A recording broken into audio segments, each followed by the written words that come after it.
पाकिस्तान का प्रोपेगेंडा, पाकिस्तान का एस्टेब्लिशमेंट, पाकिस्तान का मुल्ला, पाकिस्तान की फौज क्या कहते हैं कश्मीर के बारे में?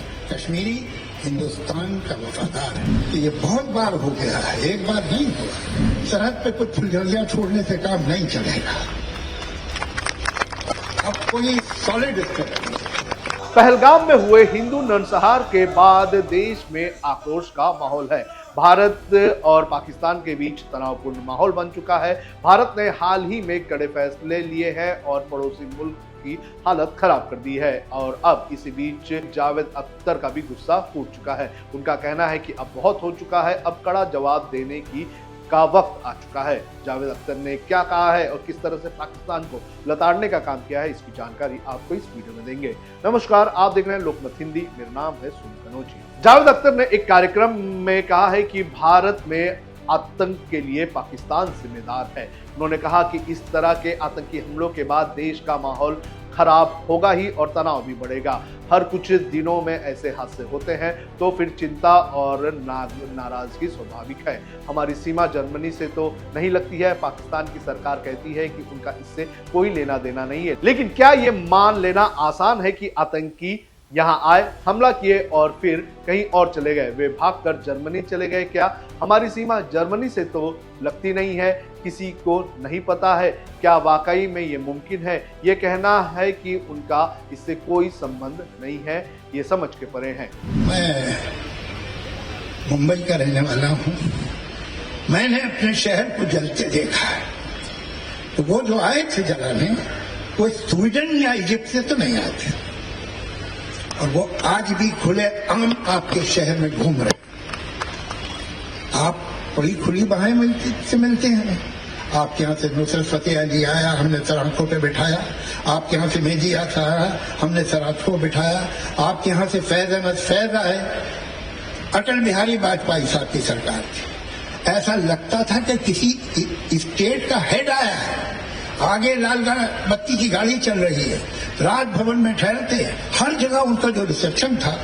आज तक पीटीवी पे हिंदुस्तान का बड़े से बड़ा राइटर चला जाए, बड़े से बड़ा कलाकार पीटीवी पे नहीं बुलाया जाता है। देखिए जो हुआ है पहलगाम, ये कुछ दिनों के बाद ये होता रहता है। और ये मेरा बड़ा दुख है कि मुंबई से आपको क्या दुश्मनी है, मुंबई कर से क्या दुश्मनी है आपको? हमने आपका क्या बिगाड़ा बताइए? वैसे तो इस देश ने क्या बिगाड़ा आपका? सब बात तो ये है, हमने तो बड़ी कोशिश की। सबकी कोई सरकार हो, वो कांग्रेस हो, बीजेपी हो, कोई, उसने हमेशा कोशिश की है कि पड़ोसी से संबंध ठीक हो जाए। अटल जी गए थे, मैं भी था उस बस में, तो उस जगह गए थे जिसको कहते हैं निशाने पाकिस्तान, जो उन्होंने जहां अनाउंस किया था कि हम पाकिस्तान चाहिए, और अटल जी वहां गए and he give his respect to that place. अब इससे ज्यादा क्या करते भाई? ये अलग बात है कि जब वो वापस आ गए तो अगले दिन उस जगह को धोया गया।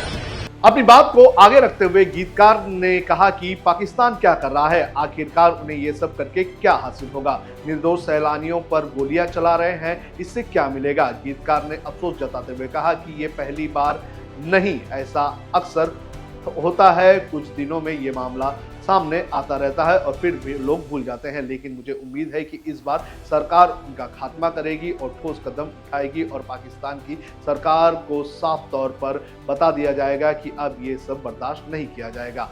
बहुत हो चुका है, अब वक्त आ चुका है मुंहतोड़ जवाब देने का। तो दोस्ती के लिए गए थे ना, बहुत अच्छा बोले थे वहां। करगिल हुआ, करगिल इन्होंने नहीं किया था, इनकी फौज ने नहीं किया। हमने देखे हैं वो पेपर देखे हैं, हमने वो डायरी देखी। मैं गया हूं करगिल, जहां डिटेल्स हैं हर चीज की। ये इन्हीं की फौज थी, इनकी रेजिमेंट थी। ये 48 में भी जब आए थे तब भी ये नहीं आए थे, वो तो ट्राइबल घुस गए थे।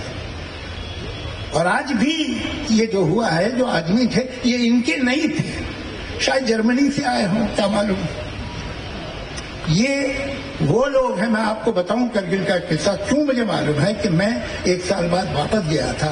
वो बटालिक हो, द्रास हो, हर जगह मैं रेजिमेंट के साथ 3-3, 4-4 दिन रहा और उसी के बाद मैंने लक्ष्यफील्ड चल लिखी थी। तो मुझे उस वक्त के जो एडजुटेंट थे उन्होंने बताया कि हमने जो ये लोग यहाँ मर गए थे तो आर्मी ने कहा ये तो हमारे आदमी ने, हम नहीं जानते कौन है पाकिस्तानी आर्मी। पाकिस्तान का प्रोपेगेंडा, पाकिस्तान का एस्टेब्लिशमेंट, पाकिस्तान का मुल्ला, पाकिस्तान की फौज क्या कहते हैं कश्मीर के बारे में कि ये जो सारे कश्मीरी हैं दिल से पाकिस्तानी हैं, ये तो साहब हिंदुस्तान ने उन पर कब्जा किया हुआ है। झूठ झूठ। सच ये है कि 48 में जब इन्होंने हमला किया था तो 3 दिन तो लोकल कश्मीरियों ने उन्हें रोका था, हमारी फौज तो 3 दिन बाद पहुंची थी। सच तो ये है कि वो हिंदुस्तान के बिना रह ही नहीं सकते।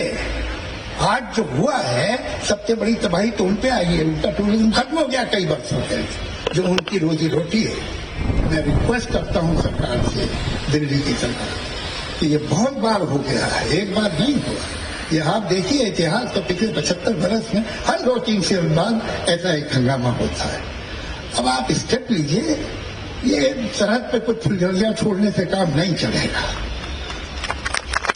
अब कोई सॉलिड स्टेप लीजिए, आप ऐसा कर दीजिए कि वो जो पागल वहां का आर्मी चीफ है उसकी स्पीच सुनिए जरा, वो एक समझदार आदमी नहीं दे सकता।